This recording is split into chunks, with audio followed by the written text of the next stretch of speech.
വളരെയധികം ശ്രദ്ധിക്കപ്പെടേണ്ട ഒരു കണക്കാണ് പറയുന്നത്. കേരളത്തിൽ 5 വർഷത്തിനിടെ ജീവനൊടുക്കിയത് 36,192 പേർ. സംസ്ഥാനത്തെ 365 പോലീസ് സ്റ്റേഷനുകളിൽ നിന്ന് വിവരാവകാശ നിയമപ്രകാരം ലഭിച്ച മറുപടിയിലാണ് 36,192 പേർ ജീവൻ ഒടുക്കിയതായുള്ള കണക്ക് ലഭ്യമായത്. 100-ലേറെ പോലീസ് സ്റ്റേഷനുകളിൽ നിന്ന് ഇതുവരെയും മറുപടി ഒന്നും ലഭിച്ചിട്ടുമില്ല.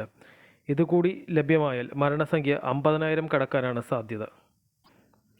ഓരോ കൊല്ലവും ആത്മഹത്യയുടെ നിരക്ക് കൂടി വരികയാണെങ്കിലും പോലീസോ ആരോഗ്യവകുപ്പോ സർക്കാരോ ഒന്നും ഇക്കാര്യം ക്രോഡീകരിച്ച് സൂക്ഷിക്കുകയോ പഠിക്കുകയോ ഒന്നും ചെയ്തിട്ടില്ല. ജീവൻ ഒടുക്കിയവരിൽ 22,084 പേർ പുരുഷന്മാരാണ്. 4,284 ആത്മഹത്യ നടന്ന തിരുവനന്തപുരം ജില്ലയാണ് പട്ടികയിൽ ഒന്നാമത്. ഇത് ഒരു ചെറിയ സംഖ്യയല്ല. വരും വർഷങ്ങളിൽ ഇതിനെ എങ്ങനെ മാനേജ് ചെയ്യാമെന്ന് നമ്മൾ പഠിക്കേണ്ടിയിരിക്കുന്നു.